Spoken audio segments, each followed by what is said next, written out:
별 해는 밤. 계절이 지나가는 하늘에는 가을로 가득 차 있습니다. 나는 아무 걱정도 없이 가을 속의 별들을 다 헤일 듯합니다. 가슴 속에 하나둘 새겨지는 별을 이제 다 못 해는 것은 쉬이 아침이 오는 까닭이요 내일 밤이 남은 까닭이요 아직 나의 청춘이 다하지 않은 까닭입니다. 별 하나의 추억과 별 하나의 사랑과 별 하나의 쓸쓸함과 별 하나의 동경과 별 하나의 시와 별 하나의 어머니. 자, 이 별 해는 밤은요, 윤동주가 연희 전문학교에 다니던 시절 밤하늘에 가득 떠 있는 별들을 보면서 어머니 그리고 자신의 고향을 그리워하면서 쓴 시라고 알려져 있습니다. 그렇다면 윤동주가 별을 바라보며 그리워하던 고향, 그 고향은 과연 어디일까요? 바로 명동촌. 윤동주는 지금의 중국 길림성, 북한도 만주의 명동촌에서 태어났습니다. 밝을 명, 동력동, 동방의 나라 곧 한반도를 밝히는 마을이다라는 뜻이죠. 국군이 기울어져 가던 조선의 상황을 지켜보던 몇몇 유학자들이 조선 땅을 벗어나서 우리 민족의 밝은 미래를 도모하기 위해 이주한 거였습니다. 우리 민족이 해외에 나가면 제일 먼저 하는 것 중에 하나가 거주지를 만드는 것과 동시에 자녀들을 위한 학교를 만드는 거였는데 명동촌도 마찬가지로 명동 서학교를, 명동 학교를 만드는 것이 첫 출발이었습니다. 1900년대 초반이면 서당이 더 많을 때지 학교가 많을 때는 아니거든요. 그러니까 굉장히 선구적인 행동이라고 이해하시면 돼요. 두 번째는 기독교인들의 마을이라고 볼 수 있습니다. 명동촌이. 그래서 교회가 중심이었는데 교육과 종교를 통한 생활 공동체라는 것을 맺어서 어려움을 헤쳐나가면서 미래를 본다. 이런 측면에서 굉장히 독특한 특징적인 마을이라고 볼 수 있습니다. 선생님, 그럼 윤동주가 살았던 명동촌은 지금도 남아있나요? 있습니다. 또 있어요? 네, 윤동주의 고향 만주 명동촌에는요, 윤동주의 생가가 지금도 남아 있습니다. 윤동주 생가는요, 2023년 10월 얼마 안 됐어요. 보수 공사를 마치고 재개관을 했습니다. 하지만 보다시피 생가 곳곳은 허물어져 있고요. 문에 걸려 있던 시인 윤동주 생가라고 적힌 현판도 떼어져서 바닥에 이리저리 굴러다니고 있는 안타까운 지금 상황을 보고 계십니다.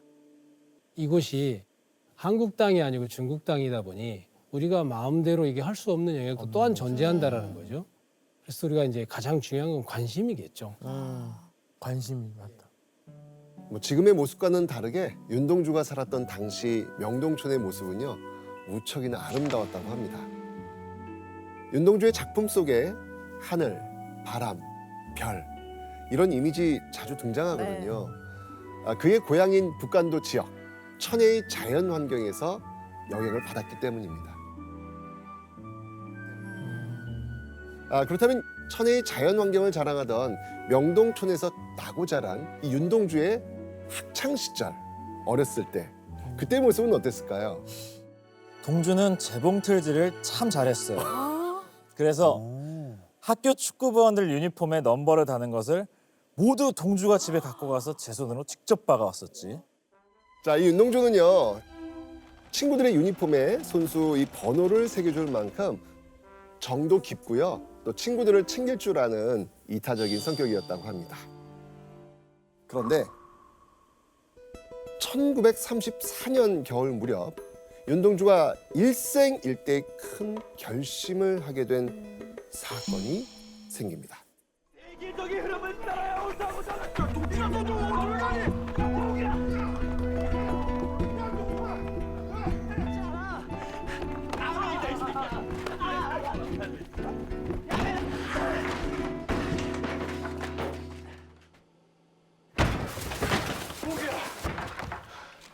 송몽규 어딨니? 아이씨 놀랬다 야. 야야, 니 때문에 지금 동네 어른들 난리다. 니 신춘문예 당선됐다고 난리 났어. 신춘문? 아이 나이 새끼 같은 새. 친구가 지금 된 거예요. 신소리 아니 지금? 야야 진짜래도. 아이 참아. 야 참아. 야 참아. 야 진짜니. 아 진짜. 야 진짜. 이런 일이다 이게. 야 정신. 이게 무슨 일이니? 영상에 나온 송몽규는요, 윤동주의 고종 사촌이자 동갑내기 친구입니다. 송몽규 역시 명동촌에서 태어나가지고 윤동주와 한 지붕 한 아래에서 한솥밥 먹으며 자랐던 그런 사람이죠. 두 사람은 실과 바늘처럼 함께 어울려 다니면서 문학 잡지를 읽곤 했습니다. 윤동주와 송몽규는 정말 이 문학 잡지를 막 너덜너덜해질 때까지 읽고 또 읽었을 정도로 정말 문학에 푹 빠져 있던 학생들이었거든요. 그런데 함께 이 문학에 빠져 있던 친구 송몽규가 윤동주보다 한 발 앞서 짧은 단편글로 동아일보 신춘문예에 당선됐다는 소식을 듣게 된 거예요. 다시보다 앞서 나가는 송몽규를 보면서 윤동주는 보이지 않는 열등감을 느끼지 않았을까라는 그런 생각이 드네요.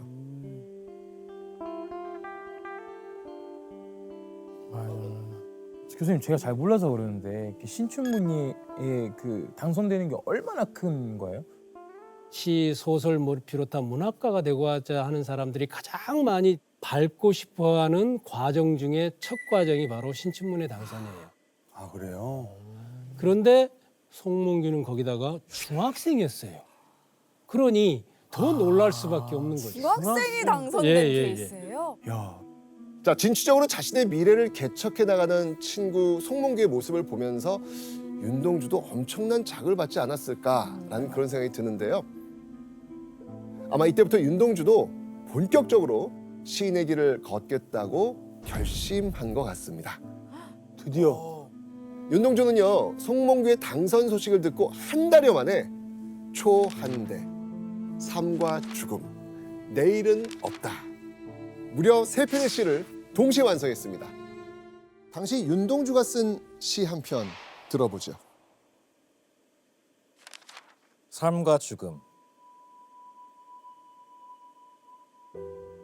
삶은 오늘도 죽음의 서곡을 노래하였다.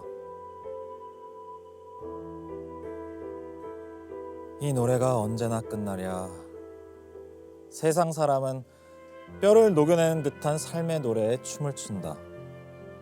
사람들은 해가 넘어가기 전 이 노래 끝의 공포를 생각할 사이가 없었다. 어린 친구가 쓰기에는 좀 무거운 내용의 시 같거든요.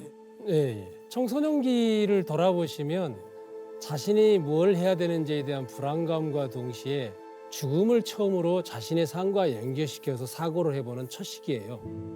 윤동주도 그런 부분에 17살, 18살 청소년 시절에 접어든 거라고 볼 수 있고요. 두 번째로는 동주가 시를 쓰던 시점이 1931년 일본이 만주를 침략하면서 북간도 지역에서 많은 조선인들이 총을 들고 싸우기 시작을 해요. 우리 흔히 그걸 무장투쟁이라고 하거든요. 그러니까 일본 군대와 경찰이 갖고 있는 잔인한 행동도 많이 보게 되어지고 그거 자체가 그의 시상에 굉장히 큰 영향을 미치지 않았을까. 당시 윤동주가 보고 느낀 그 암울했던 시대적 분위기가 시 속에도 담겨 있는 겁니다. 그러니까. 그런데요, 송몽규의 동아일보 당선 소식을 들은 무렵부터 윤동주 씨의 한 가지 특징이 생깁니다.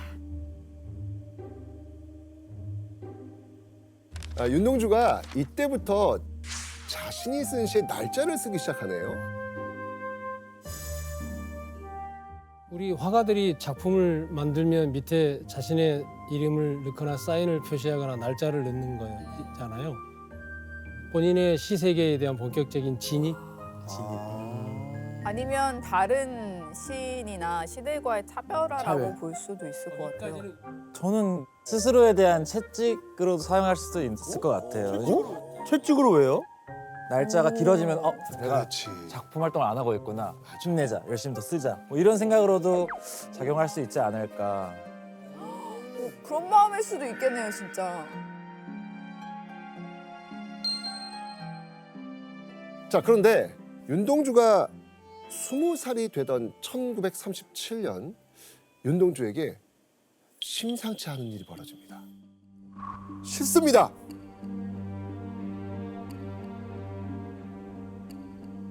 평소 조용하고 어른들 말씀에 고분고분 순응하던 윤동주가 아버지가 한 말에 반발하면서 큰 소리를 낸 거예요.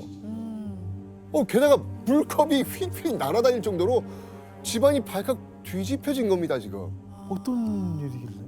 윤동주의 아버지가 대체 무슨 말을 했길래 이런 일이 생겼을까요?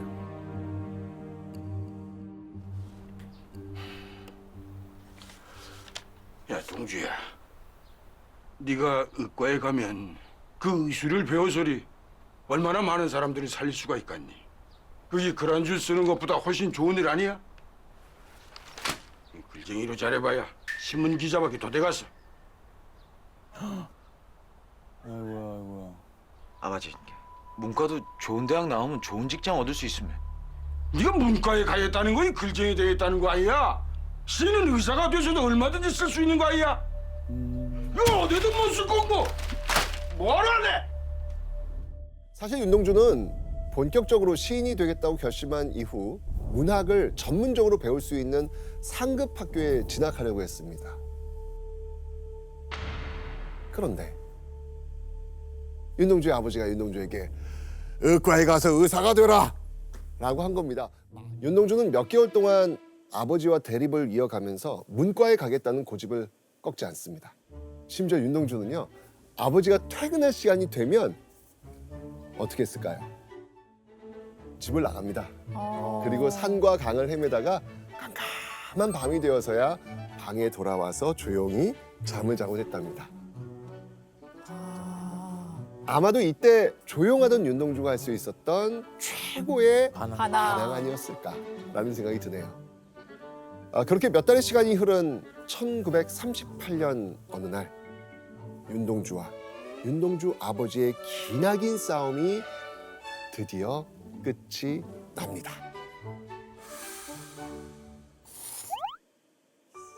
문과, 본과? 자, 보셨습니까? 문과 윤동주. 윤동주가 원하던 대로 문과에 입학한 겁니다.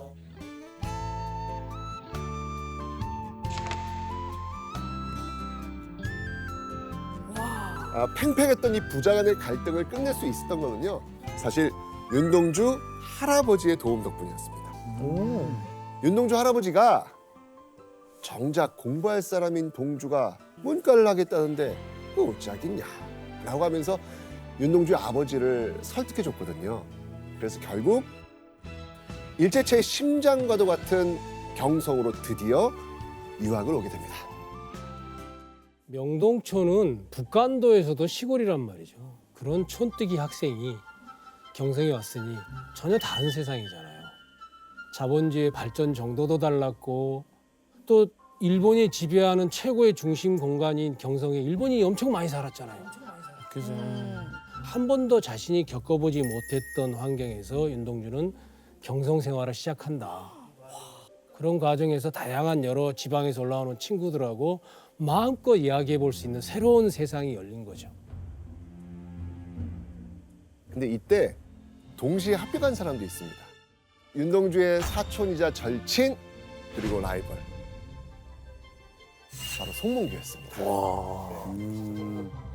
자, 입학과 동시에 윤동주는 기숙사에 들어갑니다.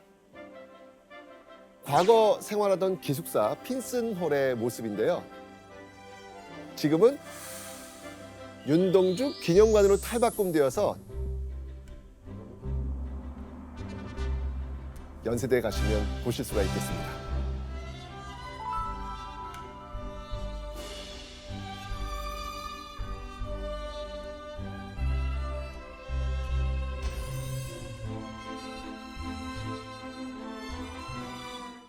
신입생이었던 윤동주에게는요 제일 꼭대기층인 3층 방이 배정되었습니다.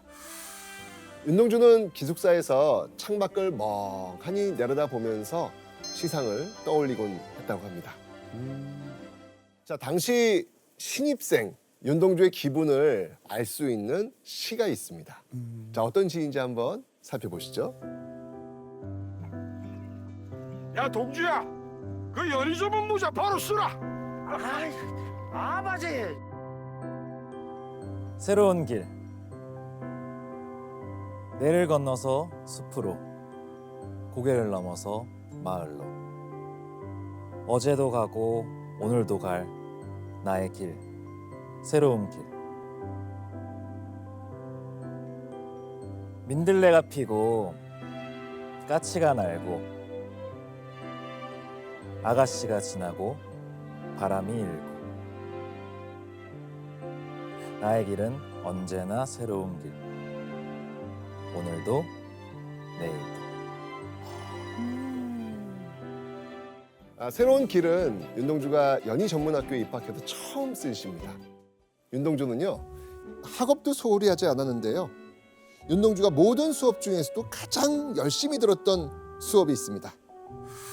바로 국어학자이자 연희전문학교 교수였던 외솔 최연배의 우리말본 강의였습니다. 외솔 선생의 우리말본 강의를 들었을 때 우리는 얼마나 감격했고 또 영광스러웠고 연희동산이 얼마나 고마운 곳인가를 뼈저리게 느꼈다. 동주가 얼마나 그 강의들을 열심히 들었는지 항상 앞자리에 앉던 동주의 모습이 지금도 눈에 선하게 떠오른다. 자, 우리말본은요 국어의 문법을 모두 모은 오늘날의 국어사전 같은 책을 보면서 한글이 얼마나 우수한 언어인지 배우는 그런 시간이었습니다. 윤동주는 우리말본 수업을 열심히 들었을 뿐만 아니고요. 꾸준히 습작하면서 시 쓰기에도 전념했습니다. 연희전문학교에 입학한 그 해인 1938년 한 해 동안 아까 보셨던 새로운 길을 비롯해서 8편의 시, 그리고 5편의 동시, 그리고 한 편의 산문을 쭉쭉 써내려갑니다. 그런데 윤동주가 23살, 3학년이 되던 1940년 그토록 좋아하던 시 쓰기에 돌연 회의감을 느끼는 일이 벌어집니다. 한국어 강의는 1940년 봄 학기부터 일본학이라는 과목으로 바뀌고 말았다. 결국 일제가 우리말을 쓰지 못하게 하는 와중에도 선교사가 세운 기독교 학교였던 연희전문학교에서만큼은 꿋꿋하게 한국어 강의를 해왔거든요. 이제는 연희전문학교에서조차 자유롭게 우리말을 배울 수 없게 된 거죠. 37년에 일본이 중국 본토를 침략했단 말이죠. 근데 그 큰 중국과 전쟁을 하기 위해서 일본은 총동원이 필요했던 거죠. 조선에서 총동원을 하기 위해서 우리가 흔히 지금 이야기하는 황국 신민화 정책을 취할 수밖에 없었고, 조선 교육령을 통해서 일단 학교에서 우리말을 못 쓰게 하고 우리 역사를 못 가르치게 하고 그거를 대학교 과정에 적용한 게 1940년입니다. 그래서 조선어 강좌를 아예 없애고 천황하게 충성하는 조선인, 곧 일본인을 만드는 교육으로서의 고등교육을 위해서 조선어를 없앤 거죠. 문학도로서 우리 글을 쓰지 못한다는 건 곧 떠오르는 시상을 예리하게 표현할 길, 방법이 없어진다는 거죠. 자, 그래서 이맘때쯤 윤동주가 쓴 시가 있습니다.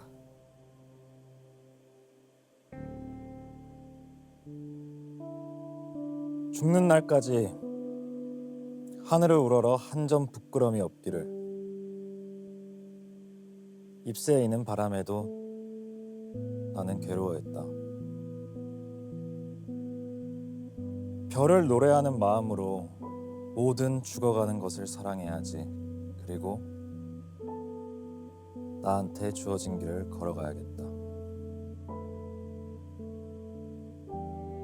오늘 밤에도 별이 바람에 스치운다.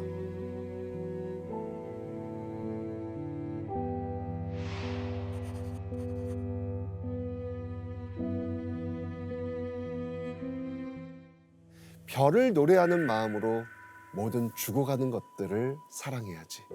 자, 여기서 별은 순수한 이상을 뜻한다고 볼 수 있겠습니다. 그런데 윤동주는 오늘 밤에도 별이 바람에 스치운다 라고 시를 마치고 있습니다. 그러니까 이상이 현실적 조건들의 그 위협받고 있는 그 암흑기, 이 암흑기를 지금 이런 식으로 표현하고 있는 것이죠. 그래서 점차 우리 민족을 압박해오는 일제의 횡포 속에서도 순수함을 지키고 한 점 부끄럼 없이 살고자 했던 윤동주의 다짐이 담겨 있다. 이렇게 해석을 하곤 합니다. 그래서 윤동주는요, 졸업을 앞두고 무언가를 준비하기 시작합니다. 바로 일본어가 아닌 우리말로 써내려간 시집을 내겠다고 한 겁니다.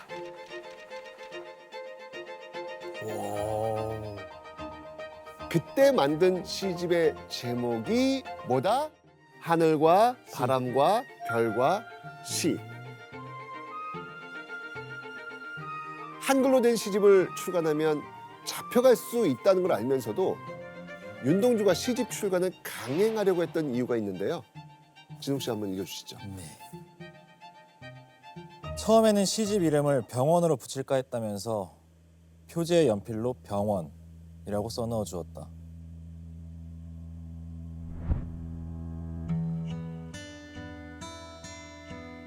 그 이유는 지금 세상은 온통 환자투성이기 때문이라 하였다.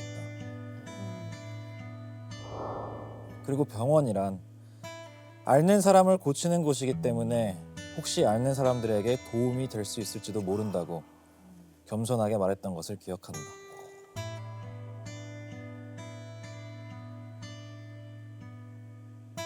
당시에는 지금처럼 매체가 많지 않았죠. 그래서 글을 쓰는 이 문인들의 영향력, 글의 힘이 굉장히 컸거든요.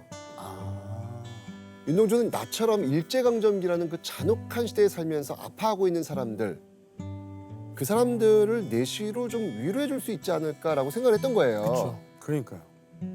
윤동주는요, 완성된 시집을 들고 가장 먼저 평소 사상적으로 존경하던 이양하 교수를 찾아갑니다. 그런데 시집 내지 마라, 청천명력 같은 교수님의 말에 윤동주는 깜짝 놀라고 맙니다. 결국 윤동주는 시집 출판이 좌절되고 정말 크게 낙담을 했다고 합니다. 결국 미리 제본해둔 세 권의 시집 중에서 한 권은 윤동주 자신이 가집니다. 그리고 남은 한 권의 시집, 윤동주가 너무나도 아끼던 후배 정병욱에게 선물을 합니다. 이후 윤동주는 1941년 12월 27일 연희전문학교를 졸업하게 됩니다. 그리고 그 무렵 윤동주가 큰 결심을 하고 남긴 시가 있습니다.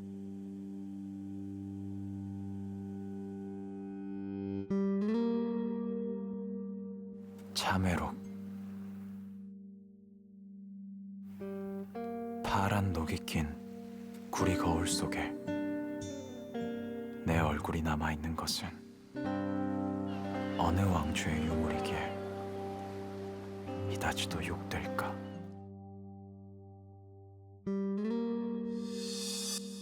어느 왕조의 유물, 그러니까 망해가는 조선, 이 망해가는 조선에 살면서 정말 고통스러운 현실에 몸부림치는 그 화자의 모습을 그려내고 있는 거죠.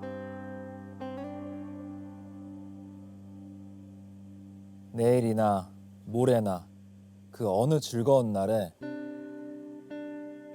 나는 또 한 줄의 참회록을 써야 한다.